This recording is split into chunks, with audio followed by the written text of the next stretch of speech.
First Class Productions.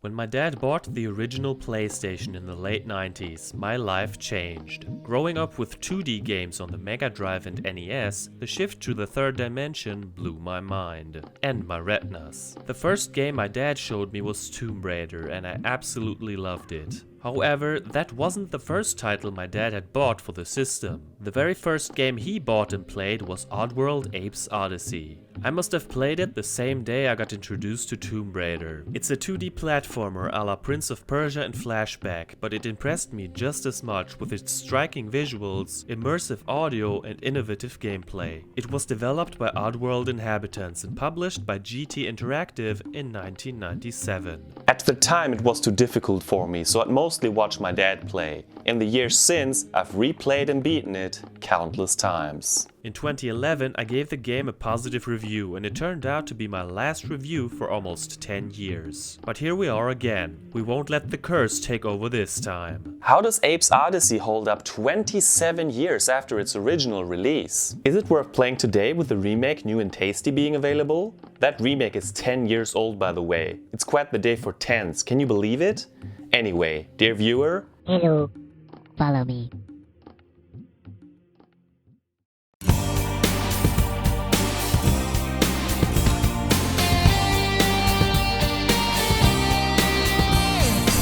GFrom, the gamer, the legend, he's come to show you the way in this world of games.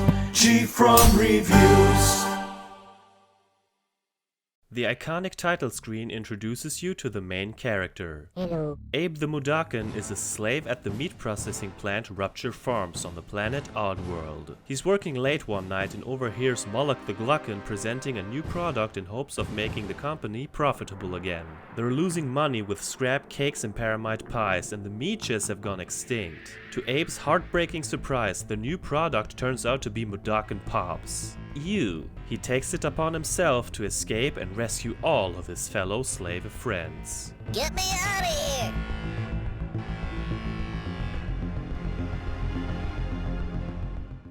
What sets Oddworld apart from most platformers at the time is the realistic movement and physics. This is not Sonic by any means. Abe's just a regular guy, for the most part. His regular walk is slow, but with R1 he runs. R2 makes him sneak. Additionally, he can roll, which covers some ground quickly. No spin dash, sadly. Then he can climb up and down ledges, jump forwards, and perform a running jump. All basic stuff. There's no tutorial, but you get the gist through text in the background. Love that. What made this game stand out at the time was a mechanic called game speak. Abe can communicate with his fellow Mudakans. There are only a few lines, but they are oh so iconic and easily recognizable. You start by saying Hello. And then Hello, follow me. Okay. The slave follows you around until you tell him to Wait. Okay. You can only talk to one at a time, however. Okay. The goal is to lead them to bird portals like a bunch of lemmings. By chanting, the portal opens and the slaves jump into freedom. Hooray! There are a total of 99 Mudakans to save. Saving less than 50 gives you a bad ending, so it's advised to save as many as possible. I've never been able to save all 99 of them, but this time I'll give it a real shot. Everything kills you with one hit, and like in real life, Mudakans will die if they fall from too great a height. Let's play through the game and I'll explain more of his moves and abilities as we go along. I'm playing solo, but you can also play with a friend, taking turns when one player dies. Short notice before we start, the names of the levels aren't very clear to me. The names listed after the level cheat are different from those of the save files. I'll go by the save file name for simplicity's sake. The first chapter, Rupture Farms, starts off rather straightforward. That is if you missed the secret area on the very first screen. Behind that barrel you can drop down to a lower level. Secret areas are indicated by that little chime that plays.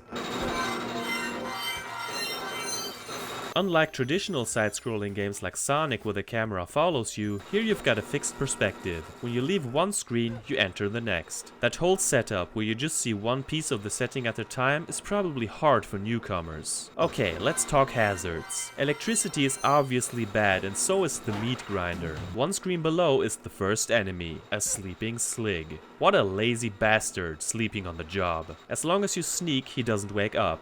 Sligs are packing machine guns and they shoot on sight, no mercy. There's no way to defend yourself. On my first attempt he shot my buddy instead of me. That means I have to sacrifice myself and try again if I'm going for that 100%. The trick is to lure him down without being spotted. Up here you can chant and actually possess the Slig. That's so awesome. Sligs also have game speak, which will come in handy later. When you're done, press the chant buttons again to make them explode. Hell yeah! So now it's time to get your friends to the bird portal. This takes both timing and patience. Budokans aren't the brightest, so you really need to babysit them and make sure they don't walk into all the hazards. They only stop near edges. Just say again and they'll drop down. Blind trust. You can see where you can climb up or down by the debris. Still, I should have remembered the electricity here. Throughout most levels you'll find directories. These provide information, useful tips or maps. Here you see that Rupture Farms has 4 Zulags, which are basically factory sections. Zulag 1 has 28 employees posted, but only 14 of them are visible here. That's because they don't show the secret areas. Sometimes when you go through a door you appear in the background. Those things are mines that incinerate you on contact. If you missed the first secret area, this would be the first time you need to possess a Slig. They can pull switches and often you need them to get rid of other Sligs. I love saying only to follow it with bullets. The old bait and switch routine. Behind that barrel is another secret where you're introduced to Boom. Guess what this does? Press the green button and pick up grenades. The amount varies from machine to machine. See that red thing on the right? It prevents you from chanting because it zaps your ass if you try. With a grenade you can blow it up. The throwing curve changes depending on the directional button you push, so you'd better practice to get the hang of it. It's kind of like throwing eggs as Yoshi in Super Smash Bros. Don't hold the grenade longer than 5 beeps though. With the grenade equipped you can return to the mines and blow them up. All of them. Wait, what? I need to repeat that part again? That's right, this game suffers from one major flaw. The checkpoint and save system is unforgiving at times. Unless you pass the checkpoints, which themselves aren't always clear, you need to repeat everything you did. It was manageable here, but it'll get worse. As a kid, I never knew about most of these secrets, but I have to admit that I didn't actively seek them out at the time. By the way, don't pull that switch or your friend will die. Down here is one more secret. Took me a minute to figure out the right way to throw the explosive. One thing I completely forgot was that grenades don't explode right when they hit the mines. There's a delay. The stupid idiot that I am ran into the grenade and had to repeat both the previous 2 secrets and rescue the 2 Budokans again. Tedious. On to a lower floor. The text in the background cracks me up sometimes. Only 1,236 work-related accidents this month. When can I start? Trapdoors can be used to kill Sligs too. But wouldn't you know it, there's another secret down there. Alarm! Alarm! Now this is tricky if you don't want to use grenades. How do you get rid of the Slig without killing the slaves? Game speak. Say, and they'll take cover for a second. That's when you strike. Too slow and you risk slaughtering slaves by accident. Another helpful tip, never rush it if you don't have to. You might jump right into a meat grinder on the other screen and turn into a hideous processed snack. Some of the portals stay open after chanting. These are the ones you need to jump through yourself, in this case to get back to the main path. Back on the regular path, the grind area has you carefully hop over gaps and avoid falling meat. Man, that's loud. Quite simple. Abe's an expert on defusing bombs apparently. Crouch next to it and press square when the light's green. Every bomb has its own rhythm. In this case it's 3 times red and 1 time green. Also not really a brain teaser. Unless it's deactivated, it'll also blow you up on contact. Sligs in the background are nasty because they shoot you from a good safe distance. This one didn't get a chance. Here's a better example of how to protect slaves. This next part is a time cruncher. One by one, you need to lead your homies to portals. Considering how many screens there are, it makes you wish you could talk to more than one at a time. It gets repetitive. Don't forget the ones in the shadows. Okay. You can hear them if you pay attention. Hello. Hello. It's satisfying to free a bunch at once though. Here you can take a train from Zulag 1 to 2, but the door is locked. What a waste of time. The way the background turned into a cutscene was beyond fascinating for 7-year-old me. Instead, Abe takes the elevator down. To the right is a blocked area with primitive paintings on rocks. You'll be back. Ha! I'll lure him down and throw a grenade. Damn, I don't have any. Maybe I can run. Nope. I ran back and got one because I didn't know there was a grenade dispenser one screen ahead. You escape and all 28 workers on this level die. Yeah, usually a bunch of them died when I played, but this time I have all of them except 3, which are hidden next to a sleeping Slig.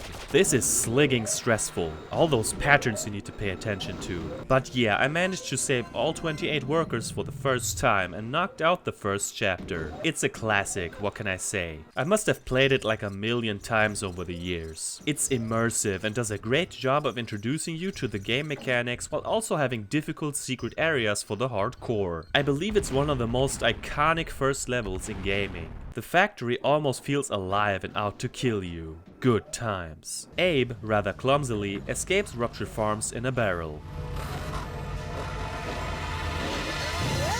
Stockyard Escape takes place outside of the factory. The second screen introduces 2 new elements. First, there's red motion detectors. Be absolutely still or a freaking bomb will end you. Then down there, that's a Scrab. You'll see the non-shadow versions of them later in the game, but let's just say don't get near them or even let them catch sight of you. On the bottom right is a hard-to-see door leading to another secret area. This is the first of many challenges where you need to lead a bunch of Mudokons one by one to a portal while being chased by an enemy, in this case a Scrab. They move faster than Abe, so it doesn't take much to get caught. Miss a jump and consider yourself dead. I don't have many gripes with the controls, but one problem I ran into frequently during this playthrough is the running jumps. Sometimes they didn't register. Either my timing is completely off or there's something wrong with it, I'm not sure. It's pretty frustrating when you have to repeat the entire thing because he didn't move his ass and jump. Even without that, I don't like these types of challenges since they're repetitive.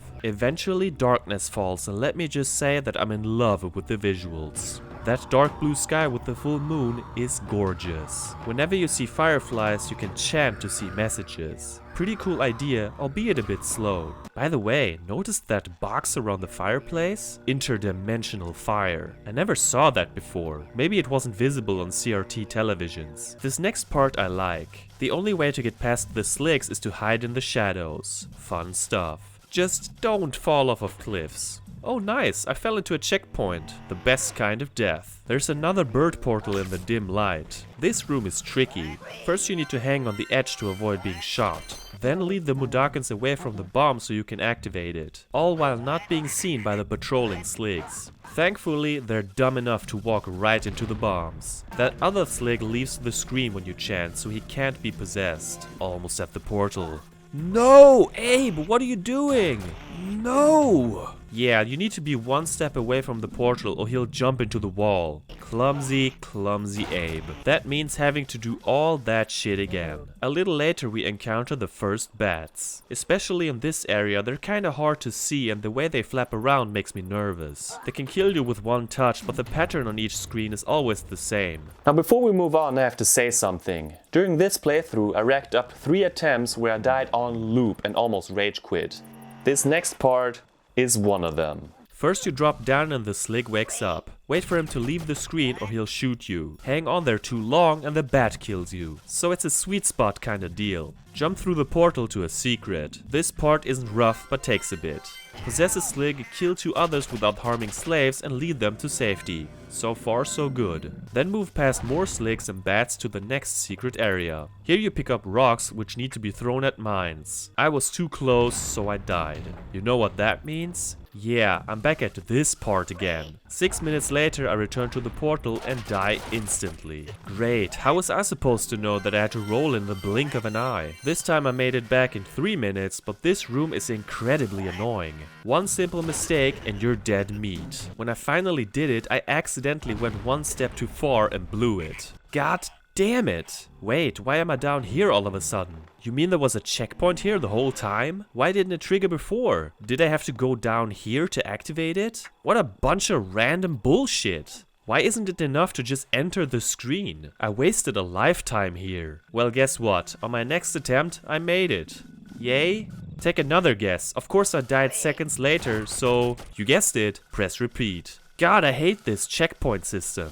It took me 40 minutes to make it to the next checkpoint. Beyond frustrating. Then you're introduced to slogs. They're basically dogs on 2 legs that will stop at nothing to get you. Not that smart. As soon as they hear you, they make a beeline for you. There are 2 secret rooms where you need to flee from them. Of course I died a few times, but it wasn't outrageous. It's possible to jump over them, but I'm usually too chicken shit to try. Eventually the level finally ends. Without the secrets, it's a satisfying, if linear adventure, and I had good memories of it. But rescuing the Modakans really tested my patience. A better checkpoint system certainly would have helped. Looping the same sections over and over again just isn't fun. That's a shame, because otherwise I think it's pretty amazing, especially the visuals. Thankfully, you won't have to rescue anyone for the time being. A classic cutscene shows Abe staring at the moon. You know, I tried my hardest to explain this cutscene, but I think it's so beautiful that it should speak for itself. Please enjoy the next 2 minutes. I had just got past those slugs when the strangest thing I saw. A big moon was before me, and its face was my paw. Then I fell down a cliff.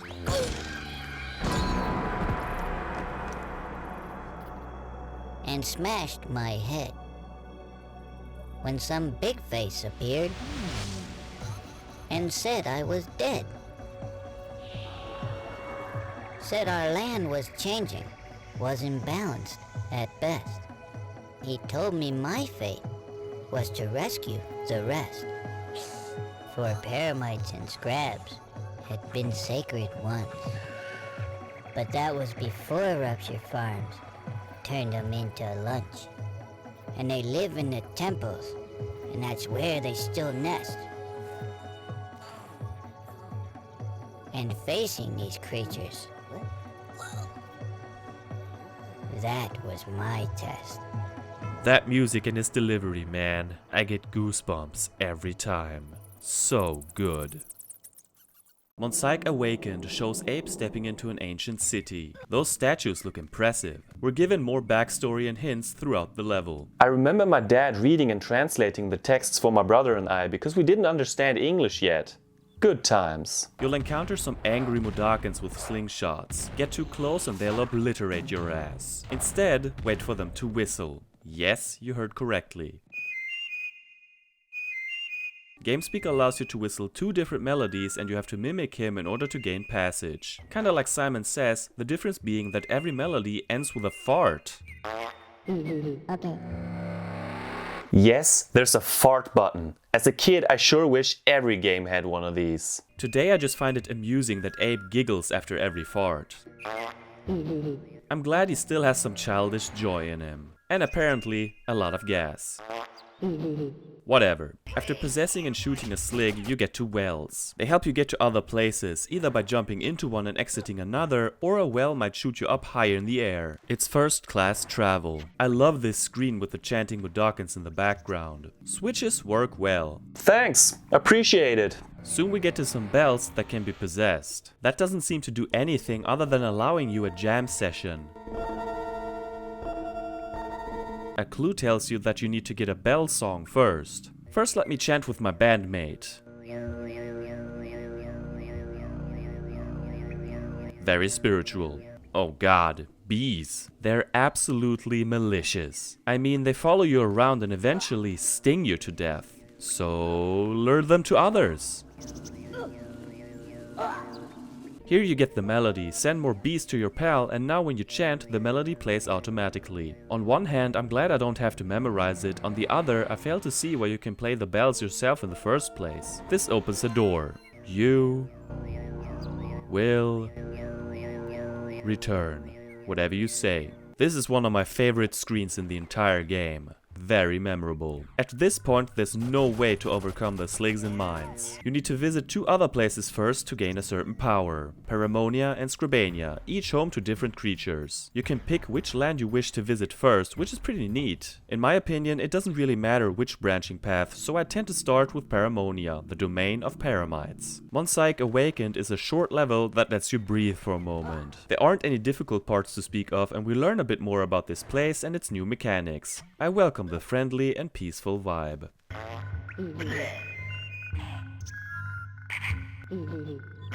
Hello. Follow me. Wait. I had visions of Paramites living in the wild. How they were before I was a child. Then I saw what we did, ignored their cries, cut 'em up for Paramite pies. Paramonia takes place in a forest. Looks tranquil at first. It is here that you're introduced to maybe my most beloved aspect of the game. Let me introduce the emu. Emu? Bro, it's called Elam. How did I mess that up? I like my emu. Idiot. Elam is kind of like a camel on 2 legs. Hello. You can mount Elam. He's much faster than Abe and can jump over gaps you wouldn't be able to get across otherwise. That is if your timing is right. Throughout this level, you frequently need to mimic whistling Mudokons to get anywhere. You can tell Elam to follow you or to wait. He doesn't like waiting around.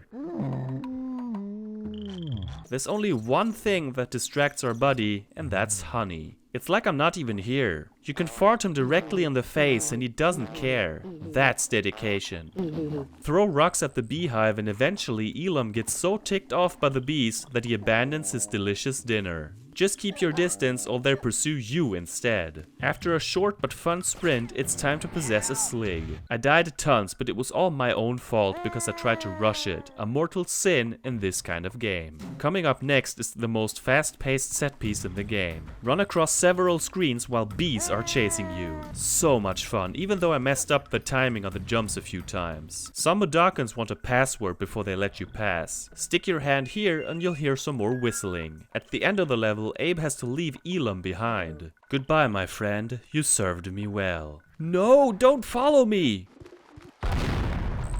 I'm such an asshole. Beyond redemption. Enter the portal to get to the temple. This was fun. Elam is a great addition and I love the fast and intense moments. Fortunately, it's not the last we see of that little charmer.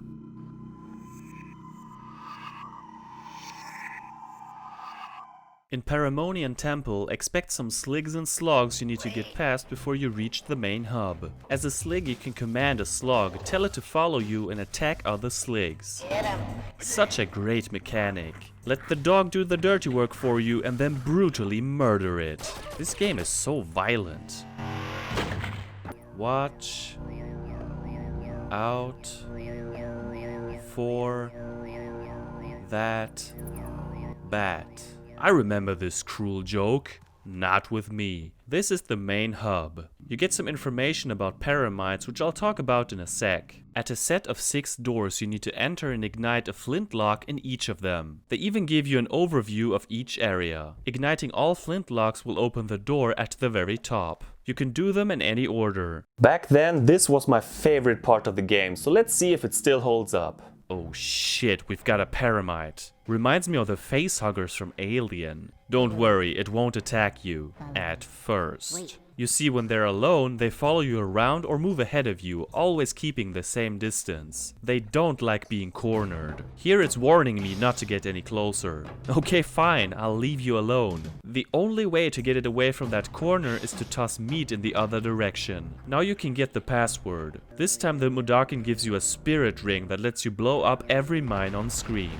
Pyro time equals happy time. The thing with Paramites is that sometimes they show up when you don't expect them. Better get away. That first door was quite simple. Door number 2 doesn't even have Paramites, but a cluster of sligs, bats and slogs instead. Here you not only need to spark the flintlock, but also get a bell song. The only challenging part is this screen. The swinging boulders aren't a problem, but it's easy to forget about the bat. In door number 3, you need to step on pressure pads to lure Paramites under falling rocks. One thing I haven't mentioned yet, when there are 2 of them on the same screen, they'll follow and attack you. Pathetic, they only attack in groups. The 4th door pissed me off. Again, no Paramites, but bats and a slog. This should be a cinch, but for some reason those bats got me more than once. It's not even a hard pattern to figure out. I hate having to retread all this stuff, and I hate it even more when it's my own fault. Door number 5 took me a minute to figure out. I want to get to that bell song, but no matter what I do, the bees get me. Turns out you need to go the other way first. A Paramite triggers a huge stone disc that eventually smashes the beehive. Clever. The sneaky game designers put a hidden area here. Yep, it's time to rescue some slaves again. One by one you need to lead them a screen to the left while 2 Paramites chase you. It's not rocket science because there aren't any pits and you can just drop meat to occupy the beasts. I just failed to realize that rocks start falling down once everybody's rescued, so I had to do it all over again. To my surprise, there was a checkpoint before the bird portal. I didn't expect such a kind gesture. So shines a good deed in a weary world. Those are the only slaves in this entire chapter, thank God. Paramites like honey too, by the way. So do like any normal living being would and throw meat at the beehive. Yummy. The 6th door has more Indiana Jones boulder runs. Yeah, squash that animal. With the final door open, we'll leave the hub for good. I still love this part. It's fun to figure out how to outsmart the Paramites. It's a mostly laid-back experience with rare intense blips. I didn't remember that 2 of the doors don't even have the main monsters in them. Oh well, clearly the highlight of the game thus far for me. Paramonian Nests is the final level of this chapter. It's basically one long chase sequence. Before you start, you can check out the entire level from the background. That's such a cool addition, like hanging out behind the scenes. Of course you can't see all the Paramites that'll eventually show up, but it gives you a taste of what to expect. You need to be absolutely perfect. One wrong step and you're next on their plate. There's one moment of rest before you feed the last 2 hungry foes and enter this fancy door. By the way, I absolutely love the noises they make. Used to mimic them a lot as a kid. Step through the portal and you've done it. Although it's bite-sized, I love how intense this level gets. Worthy finish to this chapter. In total, I enjoyed Paramonia immensely. The enemies are interesting, and with the exception of some bad fiascos, I had a great time through and through. The big face said I'd learned much throughout my quest.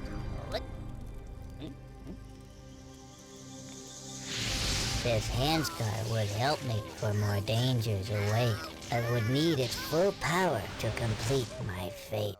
You're back in Monsaik Awakened. You will return. Damn, they were right. There's nothing to do here but make your way to Scrabania. I had visions of Scrabs, safe in the wild. How they were before I was a child. Now they're cut, ground, and mashed into little cakes. Scrabs destroyed for profit's sake. Scrabania looks completely different from Paramonia. This time it's more of a canyon setting. Once again, it's time to wipe out more slicks before the glorious return of Elam. I missed you, my friend. Hello. Again, there's more whistling to get spirit rings that blow up bombs. A highlight is running past a chain of bombs. Never stop, just keep running. Oh, Elam, are you hungry? Okay, stay here while I take care of some things. Elam likes honey, but hates bees. Yeah, I know. Pull the lever and run for your life. I kinda feel bad for my pal over here, but there's no time to waste. It looks like you might make it over here without him, but the bats prevent you from hanging off the edge. So get that spirit ring, light shit up, and forge ahead in the wake of your destruction. Then there's more running past bombs and slicks until you possess one and run amok. Boom! That made my day. Well, it's time to say goodbye once again. Wait, This time, forever, I will remember you. Maybe I'll get an Elam tattoo on my forehead. And no, this time I didn't kill him because I'm a nice man. And yes, I know that's setting a low bar. The final stretch has to mimic a Mudaken while a detonator floats around. Kinda stressful. Get past the slog and you've cleared the first Scrabania level. Similar to Paramonia, this one's a treat. Elam makes everything better and I dig the setting.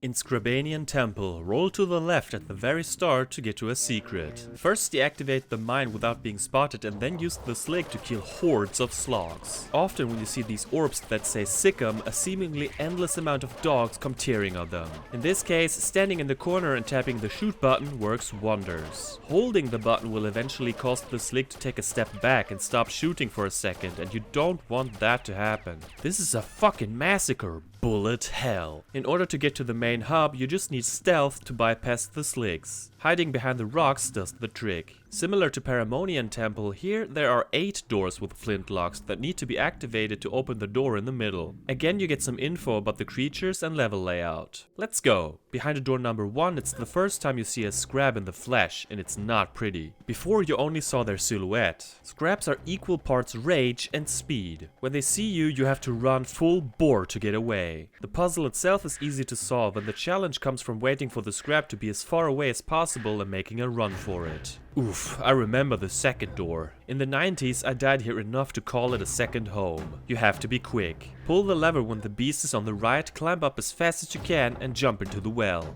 Today, it wasn't a big deal. 3 is pretty straightforward. There aren't any scraps, just sligs and slogs. Yikes, so many S's, my tongue will be sore by the end of this. The 4th door just has you run for your life. The 5th too. Here you see what happens when 2 scraps meet up on screen. Fight to the death. Yes, they always kill each other. How the hell do they reproduce if they always kill each other? Behind door number 6, the goal is to make them do exactly that. Who's gonna win? I can't tell which is which. Next time someone has to wear a scarf or something so that I can bet money. The 7th door shows more scrap fights. There's also a hidden area with Mudakens and 1 angry monster. Made it on the first try. Woohoo! Things have been going smoothly so far, but there's 1 door left. Behind door number 8 lies another secret area. Remember how I said there were 3 instances on this playthrough that drove me mad? This is the second one. It's another one of those instances where you need to shepherd 1 Mudaken at a time to another screen while being chased. This time a Scrab is on your tail. As mundane as it sounds, I had 1 major problem. Pits. For some reason, Abe wouldn't jump most of the time. Like, I'm pressing jump and nothing happens. It's like I'm being haunted by that Tomb Raider game on the Game Boy Color all over again. I fell to my death over and over and over and over and over again, not knowing what I did wrong. So many overs that I'm still not over it. If only there was a little more space to run on before jumping. Stopping at all is out of the question because you'll get killed. Jump too early and you might hang from the edge. Might as well snuff your life out. The biggest offense is that unlike the secret area in Paramonia where you get a checkpoint right before the bird portal, here it brings you back to the beginning of the area. So every time you die you need to lure the Scrab down, take the elevator up, go to the left, run away from the Scrab, roll to the lever and pull it when the Scrab is on the elevator, pull it again when it arrived at the bottom, go to the left, use the second elevator to get down, chant and jump through the bird portal. You can guess how many hours I wasted. Enough to question my sanity. Like I didn't make any progress at all, maybe got over 1 of them if I got lucky. How am I supposed to do this 3 times in a row without failing? It seemed absolutely impossible. Several times I was about to quit, but then I wouldn't get my precious 100%. So why isn't this working? Eventually I did squeeze a victory, but I don't know what I did differently. Please, somebody tell me. I thought I had this game figured out, but apparently I haven't. I took the effort to count how many times I died. 36. 36 fucking times I died on this part alone. I spent 52 minutes failing at the same thing. Fuck this shit. I'm not lying when I say that I got a headache near the end. It hurt my being. All this just so I can say I got 100% on Abe's Oddysee? Apparently, I'm that type of guy, so it's justice. Easily the worst part of the game for me, no question. The rest of the door is par for the course with more scrab fights. With the final door open, we leave this hub area. This is more action oriented than Paramonian Temple and therefore a bit quicker, but I also think it's easier on the noggin. With the exception of that one secret part, I had a good time here. Again, Scrabanian Nests shares a lot with Paramonian Nests. You can get an overview of the level from afar, but it's optional. This time there are a few more breaks when you're on an elevator, but I feel this level is far more dangerous overall. It surely took some experimentation before I beat it. It didn't get frustrating, and before I knew it, I got to another one of those cool doors. After pulling a lever, rocks start raining down, but they're easy to get past. Jump through the bird portal and this chapter is over. I liked Scrabanian Nests too, and it's another highlight. I like these action moments without having to look for comrades. Scrabania as a whole is just as great as Paramonia. Together, they're both the best part about this game, I think. Always fun to come back. My test was completed. I expected to rest. Then the big face revealed the intent of my quest. The two scars together, on the back of each hand, they could shut down Rupture Farms and restore the lost land. By making it out of Paramonia and Scrabania alive, Abe now has the power to turn into a so-called Shrikul?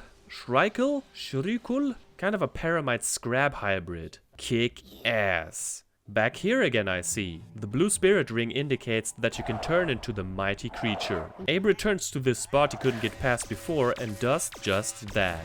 This is magnificent. I feel indestructible. As you jump through the portal, you'll leave this part of the game behind for good. Stockyard Return obviously shows Abe's return to familiar territory. It's pretty much the same level that you've already seen, but with ramped up security. More motion sensors, more bombs, more slogs, more third-degree burns. This level is all about throwing rocks at mines and bombs. Unfortunately, that means running back to that sack of rocks ever so often. Can't go back that way. Damn bats. There's a portal, but I need more rocks. Let's go back. What the hell happened? Did you see that? He glitched through the floor. I can't do anything. I'm stuck. Oh well, at least the game didn't freeze. This way I could save and reload and scurry back to the latest checkpoint. This has never happened to me before. I made it through the portal and got to the hardest part of the stage. Jump down without triggering the motion sensor, turn off the bomb, lure a slick down, leap out of there and make him run into a mine. Quite a challenge, but a chance to show off your Oddworld skills. Your loved ones will be impressed. After making a slog kill himself, Abe jumps into a portal back to Rupture Farms. This chapter's short, but difficult in a fair way. The best thing? There aren't any secrets this time around, so there weren't too many bumps in the road. Bring us to the birds, save us all. Relax, I'm working on it. Yep, you're back here after all this time. RuptureFarms II-1 is basically the first level but with different enemy placements and more Mudokons to save. Of course, the difficulty flew up as well. Oh look, 50 escapees, the exact amount you need for the good ending. Let's find those remaining 49 employees. Rather than repeat myself too much, here's a short rundown of what I went through. Boom, slog, possession, massacre, boom, boom, boom. You can revisit each of the secret areas again to find more friends. I rarely failed, but one time after I died I forgot there was a slog on the far right and I didn't have a slig to kill it. Fortunately, they're moronic. That last checkpoint got a bit frustrating because I had to repeat so much after every screw up. Finally, I got back to the train and traveled to Zulag 2, which is now open. Overall, I enjoyed the return to the beginning of the game. It's fun to see variations of screens you know inside out. Even this late in the game, RuptureFarms II-2 introduces a new mechanic. As a slig, you have to get by the voice log. Just repeat what the ominous voice says, similar to that whole whistling ordeal.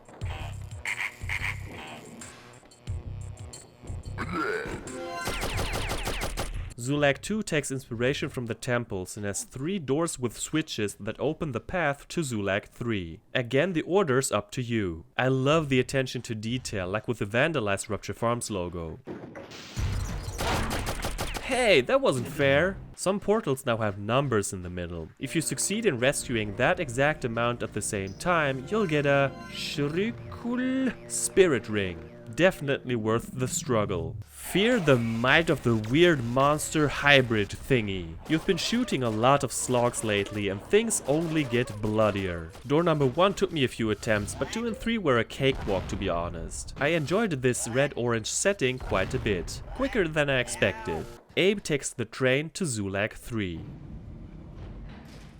RuptureFarms II-3 changes the tone to dark blue and I freaking love the look. Again there's a trio of doors. The first one was a strong contender for almost rage quit number 3, but didn't quite make the list. I'm still keeping you in suspense about that. First of all, there are a bunch of people to rescue throughout a huge area. It takes a while to navigate. Again, I either got sloppy or the jump button didn't work properly, but I fell into pits too often for my taste. That's especially frustrating when you're almost done and have to do everything again. I got bored, but eventually made it after about 15 minutes. Door number 2 made me, no kidding, break out in sweat when I entered. I still remember how hard I failed as a kid in this room in particular. I couldn't repress that memory. To my surprise, it wasn't a biggie and I made it through without a struggle.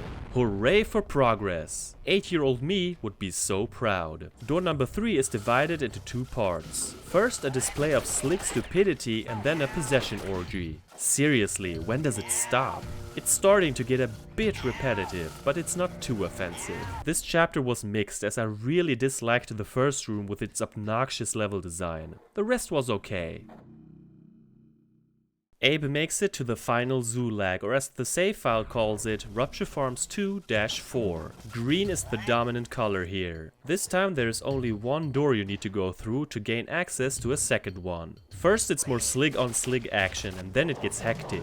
Just look how many slogs are after me. Somebody call animal control. Nothing that a few grenades can't solve. Or a machine gun. That was all fun and dandy, but then you get to the second door. Oh boy, here comes the third and final instance that drove me mad. So what's the deal? The amount of mines should already come as a warning. First you possess a slig, pull a lever and shoot at slogs. This takes a really long time and it feels like it goes on forever. Then you pull another switch and now the slogs take turns coming from the left and right. This means you need to turn around, fire a shot, turn around, fire a shot, turn around, fire a shot, and it never fucking stops. One mistake and you're pretty much screwed. Suicide. Just when I thought it was over, one more showed up when I let my guard down. God damn it, this is so boring. That first killing spree takes about 40 seconds and that second one another 20. Feels a lot longer on your 4th attempt, trust me. Eventually you get a spirit ring and blow shit up. Of course, when I thought I was finally done with everything, it turns out there's one more slog hungry for some meat. Why does this game hate me? Finally, I made it and disregarded the do not touch sign. Abe turns off the power and moves on to the final chapter. I know it's supposed to be more difficult at the end, but man was this irritating. It started rather promising, but turned out to be a repetitive slaughterhouse. Not exactly my favorite part of the game. And there I was, in the final hour. The boardroom is the grand finale. Time to put in a cheat code. It makes your farts green. 10 out of 10, best cheat ever. Hey, when did his laugh change? Moving on. A time limit of 2 minutes? I've got a bad feeling about this. Once you enter the door, you get a cutscene explaining that Moloch saw everything Abe was doing and ordered all Mudokons killed. As quickly as possible, you need to navigate past meat grinders and mines. Deactivating mines under time pressure could be stressful, but it really isn't. After I saved the 99th slave, I had plenty of time left. Abe falls down into a room full of Glockons and Sligs. Time for vengeance. With his superpower, he kills everything on screen. They had it coming. He shuts the gas off, but they surround him and knock him out. This is by far the shortest chapter, but very memorable and a final test of your skills. Back then I struggled, but today I rocked it pretty hard.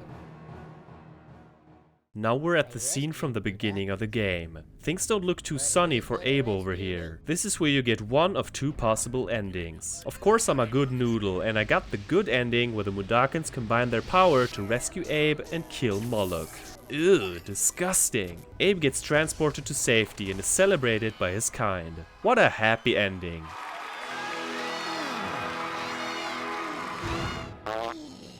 The reward for completing the game 100% is this screen right here that I've never seen before. I've always been a fan of the humor in these games. You get the chance to rewatch every cutscene. There are 3 we haven't seen yet. The bad ending shows angry Modakans debating over if Abe should be rescued. They vote no and Abe freaking dies. I guess that's what you deserve if you don't take care of your friends. The credits show some very stylish artwork. Then there's a clip called Guardian Angel, which shows a character that got scrapped from the final product. Weird. And this concludes my playthrough of Abe's Oddysee.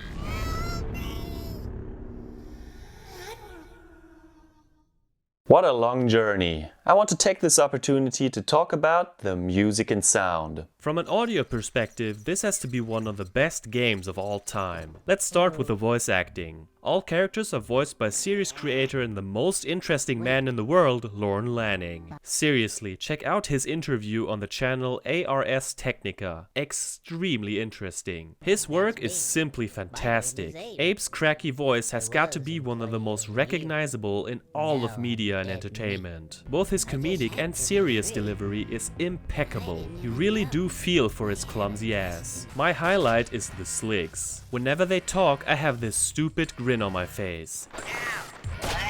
It's just amazing to me that every single voice comes from the same guy. The sound effects are superb too. Steps feel heavy, explosions feel large, and you really feel the impact of falling rocks. The mechanical legs of the Slicks sound so distinct that you can even hear them a screen away and pick them out. One of the most iconic things you'll hear is the chanting. Just spot on. Then there's the music. The soundtrack by Alan Myers and Josh Gabriel stands alone because it goes for an ambient feel rather than catchy tunes. Not every screen has music. Often you just hear heavy machinery or nature, which I'd argue enhances the atmosphere even more. When you hear some tunes, they linger in the background and don't demand much of your attention. Still, some of them manage to stick in my head long after playing, like Paramonia for example. Sometimes out of nowhere I start clicking my tongue to this rhythm. It's just so catchy. When enemies show up, the music changes to something more urgent and threatening. Often you get a short sound bite when an enemy is nearby. It even signals when you've been spotted and kind of acts like a warning. You just instantly know you're in deep shit. Granted, after 50 minutes on this part, I got tired of it, but I guess that's understandable. The chase sequence also works as intended, making you run for your dear life. These aren't tracks I listen to in my free time, but that's not what they were going for. It's about the environment, being one with the surroundings. Nonetheless, I want to honor the pieces of music I like best. So here are my top 3 songs from Oddworld: Abe's Oddysee. Number 3. Several words come to mind when you hear this tune in Scrabania. Spiritual, mysterious, isolation. It's hard to nail it down to one term, so I picked 3. Fact is, it gives me a certain feeling I can't put into words, but I can't get enough of the atmosphere it creates.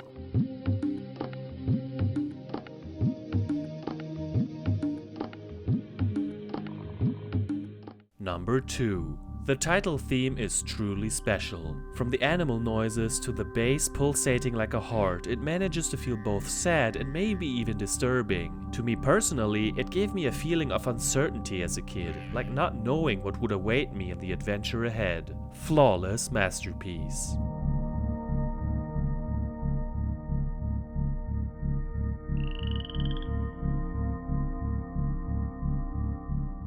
Number 1. The nostalgia is strong with this one. The cutscene itself is incredible, but the music that plays in the background is simply magical. It gives you newfound hope that maybe there's a brighter future ahead. A future where Modakans live freely in harmony together.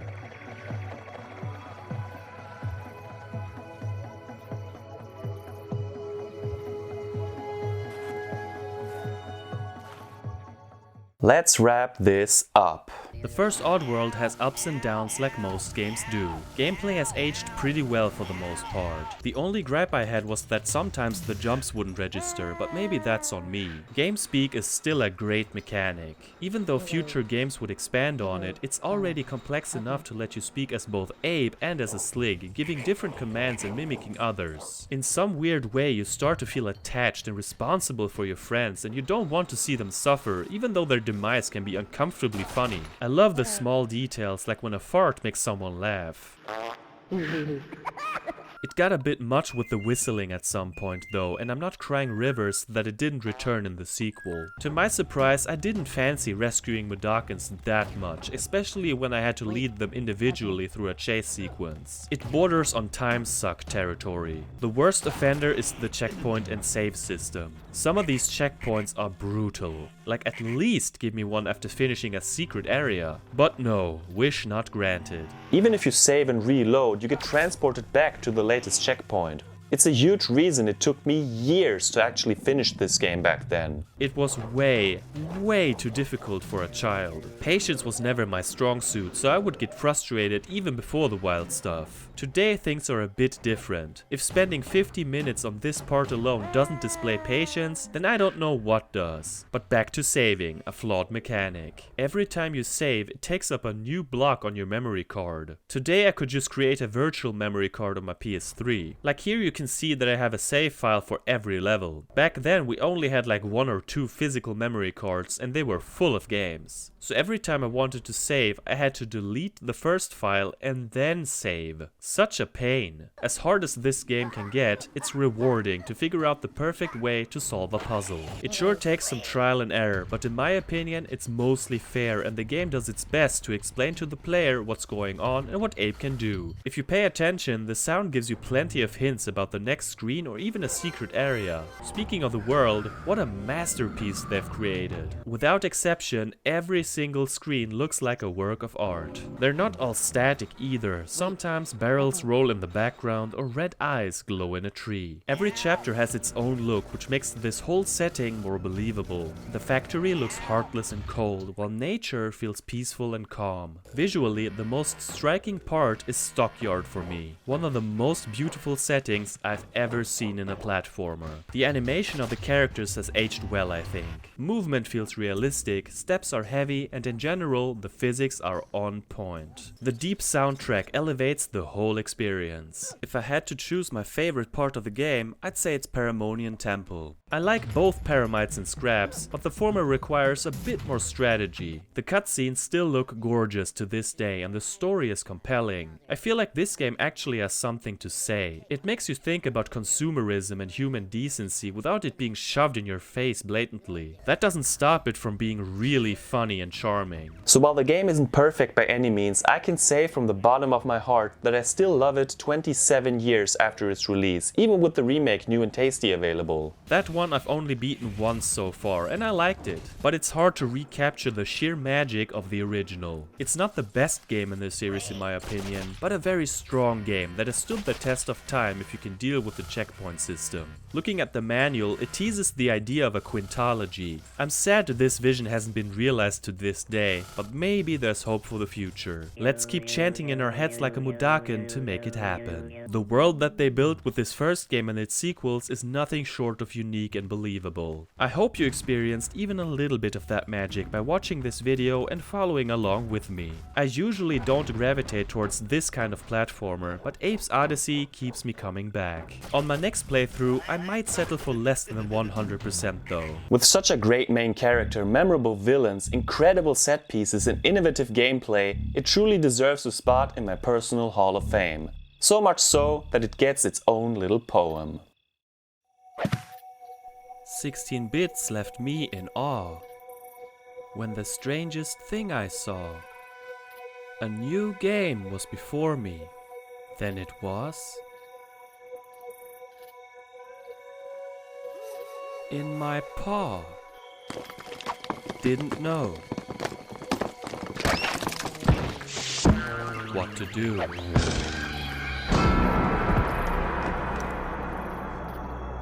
Made my head spin when my dad came along and put the disc in. Said PS is the future and Oddworld's our quest. He showed me Rupture Farms and later the rest. For side-scrolling games had been sacred once. But that was before PS1 pushed 3D a bunch. Thanks to Abe and his journey, 2 dimensions were blessed. 27 years later, I passed my test.